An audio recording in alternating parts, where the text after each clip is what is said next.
کہ آپ کو کس نے کہا ہے کہ ہم باجوہ کی تعریف کرتے تھے یا باجوہ تھا یہاں؟ ہماری باجوہ سے ڈائریکٹ میٹنگ ہوئی ہے. ہم نے ڈائریکٹ ان کے سامنے اپنے جو خدشات ہیں، جو ہمارے اس وقت جو پرابلم پاکستان فیس کر رہا ہے، ہم نے ڈائریکٹلی یہ پرابلم ان کے ساتھ ڈسکس کی. اور اس کے علاوہ جہاں تک کہ آپ سازش کی بات کرتے ہیں، ہم نے جنرل باجوہ سے اس وقت بھی کہا کہ اس وقت کہ ہمیں جانتی ہے امریکہ کی ہسٹری، کیسے اس نے ایوب خان کے زمانے میں اس فوج کے اوپر، اس ملک کے اوپر پورا کنٹرول رکھا ہوا ہے.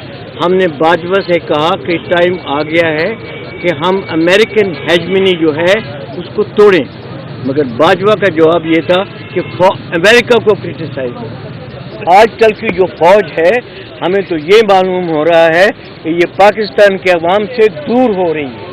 پاکستان کے عوام اور فوج کے درمیان اتنا فاصلہ ہو گیا ہے کہ یہ ایک نہایت خطرناک سچویشن میں ہم پہنچ گئے ہیں. جنرل باجوہ کے زمانے میں ہمیں جی ایچ کیو بلایا گیا تھا اور جی ایچ کیو میں ہماری بڑی لمبی میٹنگ ہوئی.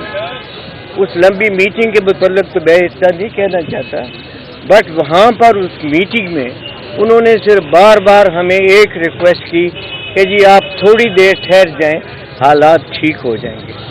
ہم نے صبر کیا. اس کے بعد جب باجوہ ریٹائر ہو گیا اور جنرل عاصم منیر نے نئی کمانڈ سنبھالی، تو ہمارا خیال تھا کہ اس کو ہمیں موقع دینا چاہیے تاکہ جو پالیسی جنرل عاصم منیر بناتا ہے اس ملک کے لیے، وہ اس ملک کے لیے اچھی ہے یا نہیں ہے. ہم نے اتنے مہینے انتظار کیا. اس کے بعد ہم نے ان کو ایک خط لکھا، جس خط میں ہم نے ان سے یہ درخواست کی کہ ملک کے حالات اتنے سنگین ہوتے جا رہے ہیں، ہمیں موقع دیں، ہم آپ کے ساتھ مل کے بیٹھ کے اپنا نظریہ آپ کے سامنے پیش کریں، آپ اپنا نظریہ ہمیں بتائیں. مگر جنرل عاصم منیر نے بالکل پرواہ بھی نہیں کی کہ انہوں نے اس خط کا جواب نہیں دیا. اب تھوڑے دن ہوئے ہیں کہ ہمارے 2-3 retired senior general Asim Munir سے ملے کسی سندھ ریجمنٹ کے فنکشن میں. وہاں پر جب انہوں نے ملک کی حالات کے متعلق ان سے بات کی تو عاصم منیر کا جواب یہ تھا کہ آپ اس فوج کو نہیں جانتے، یہ نئی فوج ہے.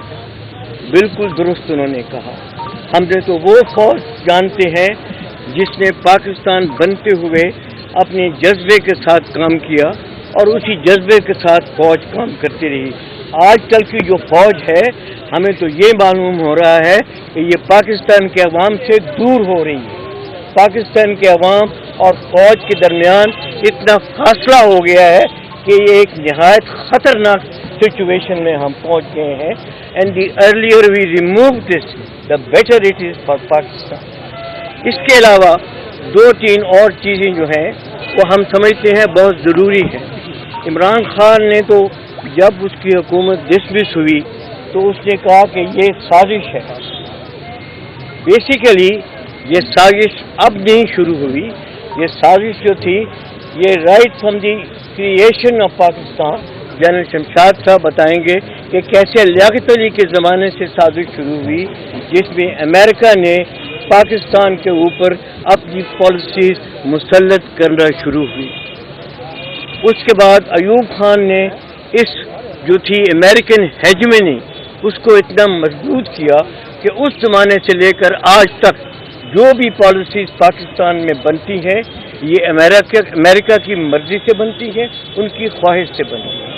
A time has come when we have to break these shackles of the American hegemony over this country. اس کے علاوہ جو مین چیز ہم اس وقت کہنا چاہتے ہیں وہ یہ ہے کہ یہ اس وقت پاکستان کا ڈیفائننگ مومنٹ ہے. اگر قوم اس وقت کھڑی نہ ہوئی تو یہ قوم جو ہے، یہ ملک جو ہے، یہ تباہ ہو جائے گا. ہم نے اس ملک کو بنتے دیکھا ہے. ہمارا